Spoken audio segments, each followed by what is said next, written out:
Hello, my friends, you remember me? Who are you? I'm the chap who sometimes in those shows you like to see. Well, they gave me my own show and I thought, what should it be? Then I said, I know, what? An awards ceremony, but not for best actor and not for best score, and not for best director, because we've had all those before, and not for cinematographer, but that would be a bore. No, let's discuss achievements that the other shows ignore, and commend things formerly undebated. Yes, we'll honour those uncelebrated. So thanking you, my ladies and my lords, it's the man.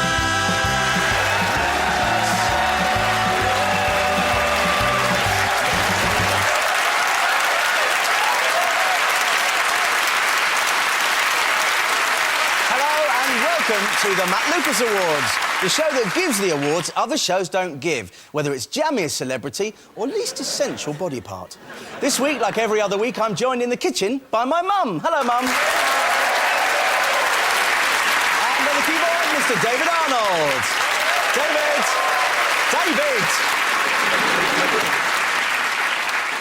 Shortly, I'll be deciding the winners of these prestigious Lucas Awards. But first, to provide the nominations, will you please welcome my guests, Jason Manford, Graham Garden, and Henning Bain. All right, have a seat.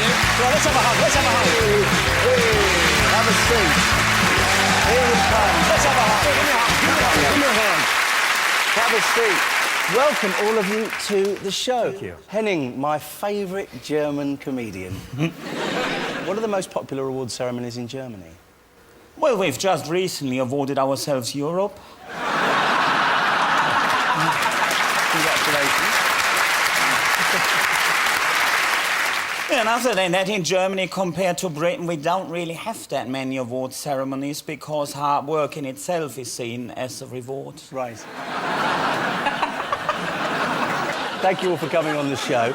On to our first award of the night. Now, all nations have something to be proud about, don't they? If you're French, it's your cuisine. If you're American, it's your fireman. If you're Swiss, it's Toblerone and Nazi gold. But which countries are so full of themselves, there's barely room to put your suitcase? Nominations, please, for the Lucas for Smuggest Nation of People. Jason. The Swedes. Henning. The Chinese. And Graham. The English. So, the nominations for Smuggest Nation of People are the Swedes, the Chinese and the English. So, Jason, why have you gone for the Swedes? I find them just a bit sort of, oh, look at us with our brilliant, economy, and we're really, really efficient and good-looking, and they're like Germans without the baggage. Do you know what I mean? And they eat reindeer. Well out of order. Yeah. I mean, how can you eat reindeer? What's gone on? It's like eating Christmas, man. That's a terrible thing to eat, isn't it? Imagine that Christmas, sorry, we've not got any toys this year because the Swedes ate all the reindeers. They are smug, yeah. Yeah. Like pint of beer, 10 quid. That's smug, whichever way you look at it. I mean, because either you're saying, look, we're so rich, we can afford that, or you go, oh, we're so beautiful, we don't need any beer goggles. That is smug. Well, we do have some things here that Sweden is actually famous for in my box. Let's have a look. Of course, ABBA. Yeah? If you haven't heard of them, they were like a kind of Swedish Bucks Fizz. Bjorn Borg, of course. Get a bloody haircut, man. You're about to meet the Duchess of Kent. What else we got here? Swedish Chef, of course. Wood. Yeah, of course. Yeah? Still easier to understand than Jamie Oliver. Yes. And, need I even say it, of course, IKEA. Oh, say no more. Do you shop at IKEA? I don't shop at IKEA because I used to like bank holidays, and now... now it's like, bye-bye Bond, hello Billy Bookcase. Basically, they're being smug again. They're going, this is how your living room should look if you weren't such a scruffy bastard. That's what they're saying. And then they ruin 4 hours of your day and then try and win you back with a cheap hot dog. Which is fair enough. Graham, have you ever been to that shop? No, We can't keep saying... If we keep saying IKEA, we get done, you see, because Oh, it's this I see. thing called undue prominence, where yeah. they don't mind, they love it, but it's all the other companies. Yeah, like DFS, they're yeah. going, oh, why don't you rubbish us for a bit now? Are you a fan of this type of... I have been to a flat pack self-assembly shop and made a purchase, and like everybody else, gone back to get the key. The last thing I got from IKEA was a bookcase, and it had a little pictorial thing on the instructions, and it was a picture of a man opening the box, then the man looking like that, and then the man on the phone. Thank you very much. Henning, tell us why you've opted for the Chinese. Well, for starters, you know their symbol, how they write themselves. It's like a box, yeah, as if you were to draw a telly, Yeah. and then a stick through it. So, and they translate themselves as Middle Kingdom. Right. So, and if you say you're the centre of the earth, well, not even the Brits do that. Come on. I mean, even the maps they've got. They've got the maps are in the where, centre, yeah. where they've got China right in the middle. So that is pretty smug. But I'm not that bothered about them being smug. What I don't like about them is that they're so dangerous. Right. Because they're going to take over, don't they, the Chinese? Yeah, they're going to take over because they get up early in the morning. Obviously, time difference works in their favour on that one. They're going to take over. Listen, we have to nuke them now. See? People in Britain laugh. In America, they would make me president.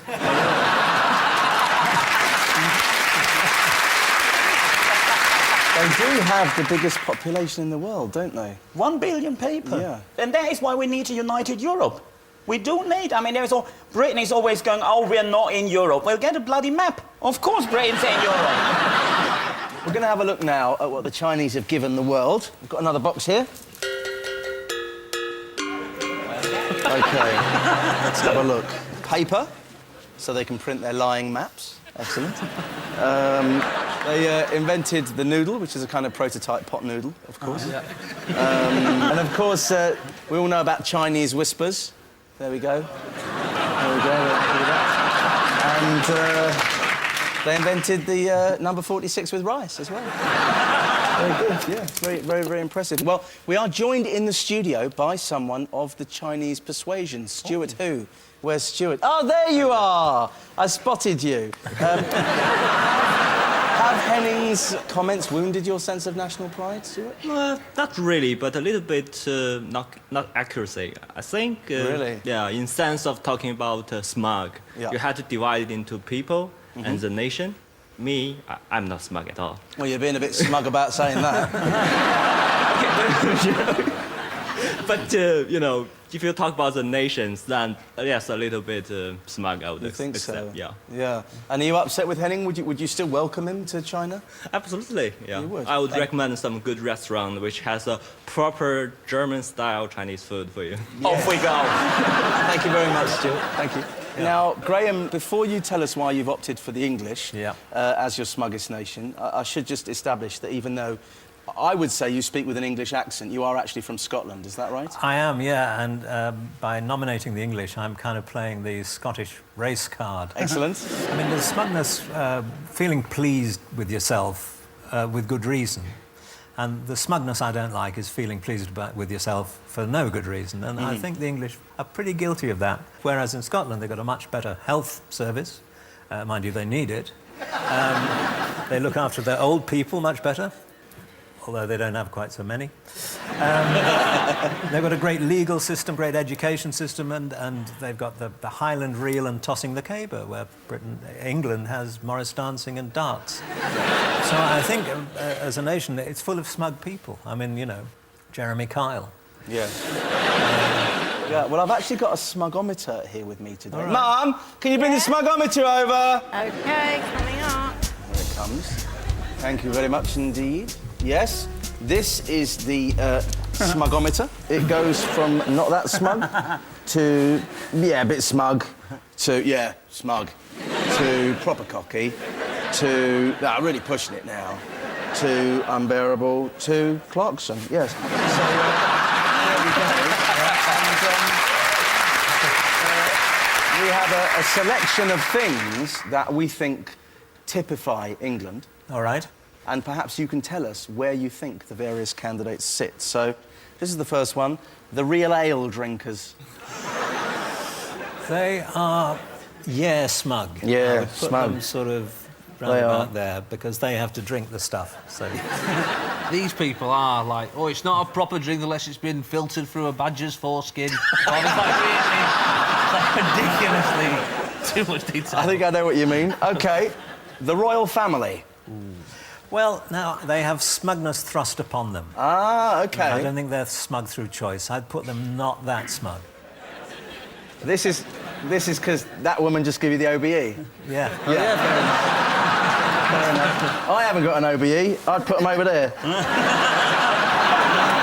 Middle-class people who go to Provence.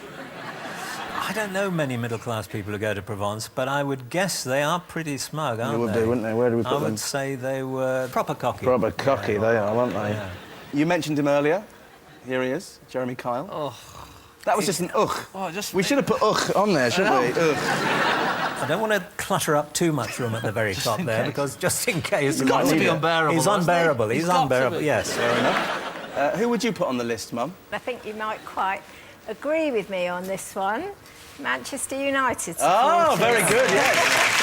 Manchester United supporters, yeah. David, who would you put on the list? Anyone who drives a Prius and has organic vegetables delivered by Okadu. Right. Fair enough. Well, it's time for me to decide who will win the Lucas for Smuggest Nation of People. Graham, I take your points, but I have a concern. When you consider how smug the English are already, without hardly ever winning anything, just imagine how smug we'd be if we actually got this. Even in the war for smugness, we'd be unbearable. I can't risk it. Okay. Jason, thanks for your argument. Unfortunately, I was unable to understand what you said because of your northern dialect. Henning, in terms of innovation, the Chinese invented printing, gunpowder, which were pretty good, but they have set back on their laurels since then. We've only really had sweet and sour pork to get our interest in that time. So for that reason, I think the Lucas for Smuggest Nation of People has to go to the Chinese.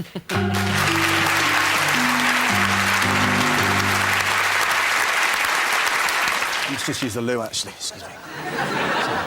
See the football last night? Yeah, it was amazing, Yeah, wasn't it was great, wasn't it? Did you see Van Persie's goal? it? About 30 yards out. Fantastic, wasn't it? I don't think he was going to score the whole time because he missed the earlier effort, didn't Yeah. he? Do you think he'll stay at the end of the season? Well, no, he's a big part of the I team. think he'll stay. I think we're relying on him. Sometimes it's better to just take the 50 million from him and let him go, isn't it? You think we could buy with 50 million? Maybe he'll stay. Maybe he'll stay. I'll go later. Flatmate. Time for another award. Oh, Honk's in here. I love art. I don't just like the classical stuff like Crying Harlequin or Airbrush Unicorn. I like modern works too, like photo of tennis girls scratching arse. But what masterly talents have our guests been hiding? Let's find out as we seek to award a Lucas for most artistic guest. If you'd like to take your places, please. The guests are taking their places. The guests are taking their places. The guests are taking their places. Now the guests have all sat down. Now, I wanted to choose a subject that would stimulate everyone's artistic juices, so will you please welcome our life model?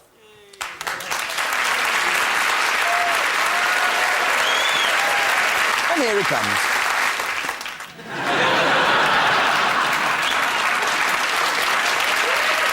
Good evening. If you'd like to take your position on the stool, please. OK. If you'd like to pick up your pads, you may begin drawing now. Please do join in at home. Have you ever done this before? Many times. You have? How much does one get paid to do something like this? Not enough. Right.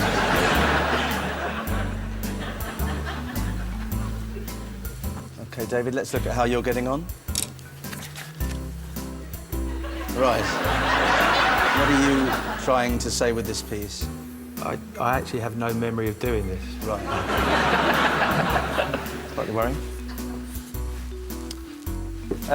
Henning, I'm quite impressed by the speed of your drawing. You're quite impulsive. Well, in the end of the day, everyone looks the same, isn't it? 2 eyes, 1 nose, 1 mouth, 2 ears, hair or no hair, so, but that's essentially it, isn't it? Yeah. Graham, you draw a lot, you paint a lot. Is this an unusual subject for you? I have actually drawn a gentleman like this before. Did he know you were drawing him? No. Let's have a look at what some of the audience are doing. Very nice. That's pathetic. That's good, but it's like of a different person. We're not going to talk about that. Let's see how we're doing here. Jason, what's that? Well, I'm quite low down, so...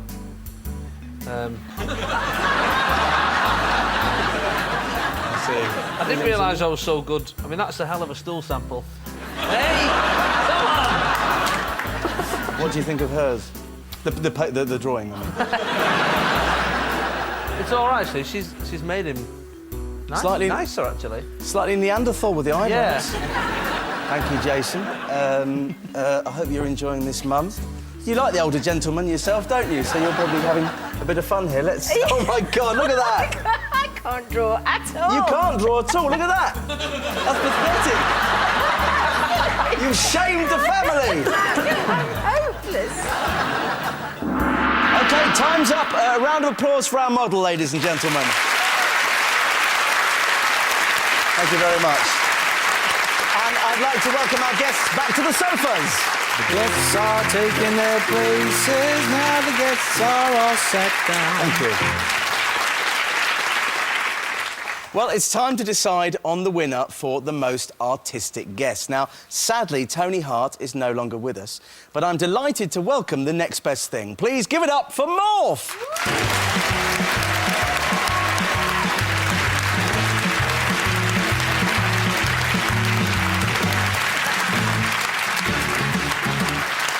Good evening and welcome. All right. Now, thank you very much, Morph, for agreeing to judge this award. Yeah, well, I'm not really into art, to be honest. That's more Tony's department, but I'll have a look. Well, thank you. Actually, nearly didn't recognise you. You've filled out a little bit. Well, this, yeah. Well, you know, middle-aged spread. Bound to put on a bit of clay. Now, before you decide on a winner, let's have a look at what our guests have drawn. So, Henning, tell us about your piece, please. Well, what essentially I did is I looked at the model. Yeah. And then I saw that model's got a hat. Yeah. And that's how I then started with this circle. So I started then putting the hairs on top here. Yes. So that I knew, that way I knew which way round it was to continue. And then I just worked my way down, really. What are you going to call your piece, Henning? Dave. Very nice. OK, Graham, perhaps you can show us your piece and tell us what went through your tiny mind when you created it. Yeah, I was doing a little still life of this coffee table with a teapot on it, and this bloke got in the way. I call this still life obscured. Very nice. Thank you very much, Graham. Finally, Jace, I see you've added some texture to the leg here. Well, I had a bit of time because the stool there didn't take as long as I thought. Right. I probably thought I had more paper than I did. Do you have a name for this piece? I'm going to just call it simply Stool. Stool? Yeah. Well, Morph, you've seen all the artwork. Who are you going to give this award to? Yeah, well, you see, I don't really take much to this modern art. Right. I mean, I like what I like, and I know what I like. Right, OK. And I think it's going to have to be for Mr. Graham Garden. Mr. Graham Garden, there we go. Traditional art wins out. The Lucas for most artistic guest goes to Graham Garden. Also, a round of applause, please, for Morph, ladies and gentlemen. I love that he called this modern art.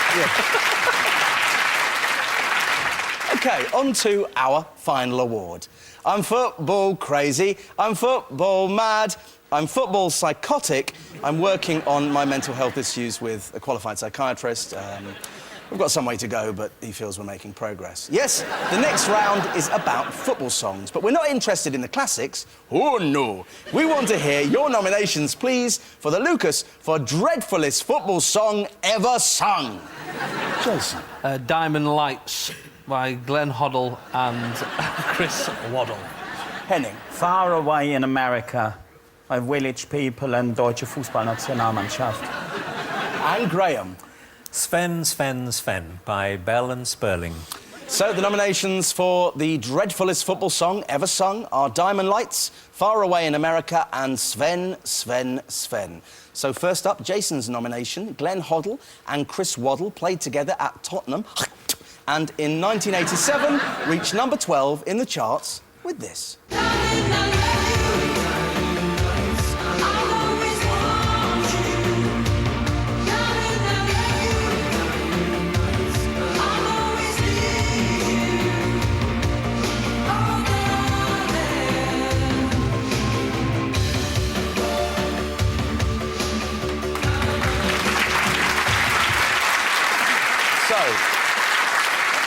Jason, what do you think Glenn Hoddle did wrong in a former life to have to come back and do that? What gets me on that is how serious they're taking it. Every other football song looks like they're just going, we're a load of lads, we're having a laugh and we're messing around. They're taking it like they're thinking, right, the football's over. Forget, Glenn, leave the football now. This is our new career path. But what producers looked at footballers and gone, these two are really good footballers. I'll tell you what I want to see. I want to see if they can sing. You don't look at Girls Aloud and go, they'd make a good back four. I forgive most of what Glenn Hoddle's done in the past. I will not forgive that song. Now, Jason, I'm having a problem working out whether this is a dreadful song or actually a wonderful song, just dreadfully sung. I think the only way to find out is to hear this song sung by someone else. Now, run with me on this. OK. I think we need to hear this song sung by the person who has nominated it. So if you'd like to join me over in the performance area, please. Now then, they usually play for Tottenham. But tonight, please welcome Glenn Hoddle and Chris Waddle with Diamond Lights. Eyes that freeze like ice, cold electric blue, those diamond lights. There's a little bit of a wait before the next bit. Awkward, this bit comes in now. You were hard as stone, solid stone for me. And then I always get confused, so I find it a very unmemorable song. So I never know who's supposed to come in now or what. Rearrange my life. Can't explain. Oh, he knows what he's doing. Here we go. Darling, I love you. I'll always want you. Darling, I love you. Very nice. I'll always need you.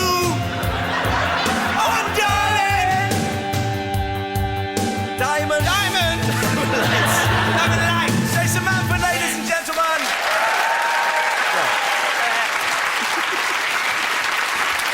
Now, you and I are both very, very accomplished singers. Yes, I know. But we struggled with that. We did. Because it's a very, very unmemorable tune. It's awful. Yes. It's awful. It's got nothing going for it at all. I mean, the fact it's not been covered by anybody on X Factor shows you. Well, listen, the worse the rendition, I think the greater the chance that your nomination's going to win, so take heart from that. Henning, you have chosen Far Away in America by Der Village People und der Deutsche Fußballnationalmannschaft. Is that correct? Yeah, that was... OK. Well, that's an A these days. Let's have a look at a clip.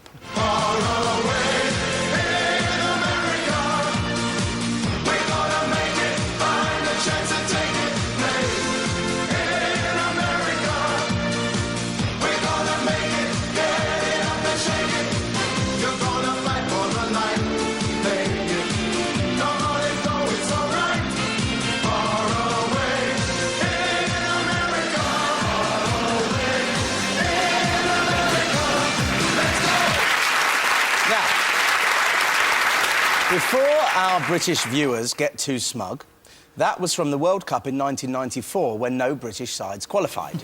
However, before our German viewers get too smug, you did get knocked out in the quarterfinals by Bulgaria. So, Henning, I know that the World Cup took place in America. Yes. But even so, how did this travesty happen? Was Naina busy finally shaving her armpits that day? Or... Now, they wanted to create an authentic song, and they thought, we're going to America, then let's sing a song with some Yanks. But, I mean, it's ridiculous, isn't it? Because, I mean, the thing is, the song is quite good, isn't it? Because it's catchy, The team seem to have fun singing it. So there is nothing wrong with that, but there is intrinsically something very, very wrong if you don't sing in your own language. There is the same nonsense that we had in 2010 when Lena won the Eurovision Song Contest for Germany. How is that a triumph for Germany when she sings in English? Trying to win the Eurovision Song Contest, singing in a foreign language, is every little bit as ridiculous as trying to win the Football World Cup with a foreign manager. I see where this is going. I see. I'm going to edit out that applause, don't you worry. Do you have happy memories of that World Cup? How could I? We crashed out in the quarter-finals to a country that shouldn't even exist. I mean, Henning, I still can't judge this. I'm going to need for you to sing this song. Perhaps you can also join us, Graham and Jason, as we go over to the performance area. Is that right? Yeah. Hello, I'm Bruno Brooks. Singing Far Away in America, please welcome der Village People und der Deutsche Fußballnationalmannschaft. There's a time you can go wrong when your heart arrives in America and you know the game is on. That will change your life in America. It's a land so wild and free, calling out to you and me. Ready for some action, that's the way it's gonna be. Here we go. Far away in America, we're gonna make it, find the chance to take it away. In America, far away in America, let's go. Henning Wade, ladies and gentlemen.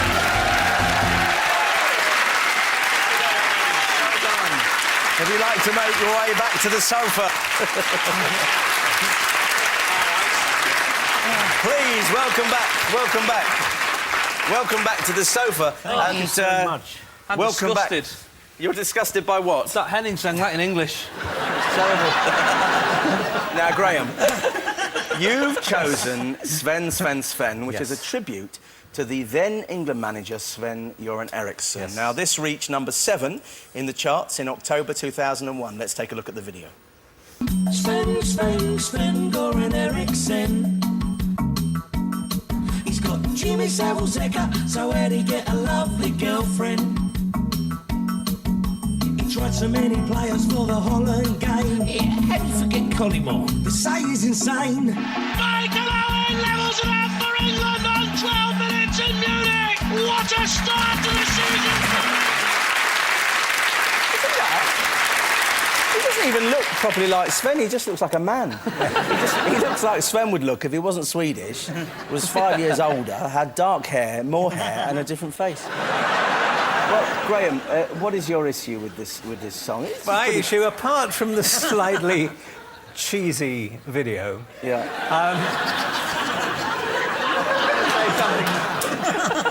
I think we've turned him with this costume. But Bell and Sperling, I don't know which club they play for, but I just think footballers shouldn't try and sing songs like that, really.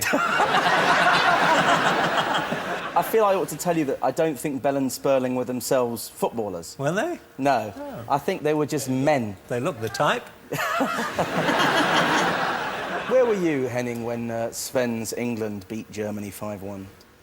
Well, for starters, it never happened. But I'd say, no, honestly, 5-1 is a fluke scoreline. Yep. Yeah, from a football game between England and Germany, in the end, both of which did qualify for World Cup 2002. Then in the actual tournament, Germany goes on to play the final. Admittedly, we lost, yeah? And we made it all the way through to the final, whilst England got sand-packing weeks before that. And that's why I genuinely do not understand the pride about that 5-1. There is like me walking up to a Russian fella and going, "Oi, mate, Stalingrad, 1941." And I wouldn't do that because he would just turn around and go, "Oi, Stalingrad, 1942." Well, Graham, you know the score. Please take your place in the performance area. Hello, Pet. I'm Jane Middlemiss. Please welcome Sven, Graham Garden and the real Bell and Sperling. Sven Garden Eriksson. He's got Jimmy Samuel's Egger, so how to get a lovely girlfriend. He tried to plenty players for the Holland game. How to forget Collymore? They say he's insane. Sven, Göran Eriksson. Sure. He's a lovely geezer, but don't forget that he's from Sweden. Graham, up front there's Michael Owen, and Helsing is his pal. He should strive for something. I don't understand all this. Seaman, your hair is in a right old state. All you need is a Mark 1 Escort and a sovereign ring, mate. Have a go, Matt. What a Wally David looks his hair will have to go. He's a cross between Brad Reynolds. It's a string fellow. Sven, Göran Eriksson. Bell and Sperling and Graham Garden, ladies and gentlemen. Thank you very much indeed. Thank you. Thank you very much. Graham, if you'd like to make your way back. The walk of shame, ladies and gentlemen.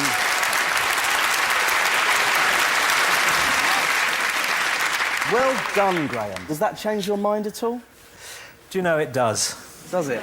I think that's probably the nicest football song I've ever sung. Really? Were you nervous actually meeting them in real life? Yeah, no, but they're just like ordinary people. They're lovely. They're just like ordinary people. So, which song is going to win the Lucas for the dreadfulest football song ever sung? Well, I think, Henning, Far Away in America... I think your moustache is just slightly coming off there, by the way. Very simple. I think Far Away in America is great because it gives us the chance to see the German squad looking really uncomfortable, which is something I rather enjoy. I don't think we can give the award to Sven. Firstly, because I actually like that song. Also, because they're just over there. Yes, they can hear what we're saying. Which means that the Lucas for dreadfulest football song ever sung has to go, and quite rightly, I think, to Diamond Lights. Yeah. Well, that's just about it for tonight. We just have time to award the Lucas of Lucases, the special Lucas, that this week goes to the most efficient guest. And I wonder who that might go to. I have a feeling it might go to Mr. Henning Wehn, ladies and gentlemen. Congratulations. Henning, congratulations. Is there anyone you'd like to thank? Well, I think this is a triumph for Europe. OK. There are a lot of people back home in the fatherland that will be very delighted.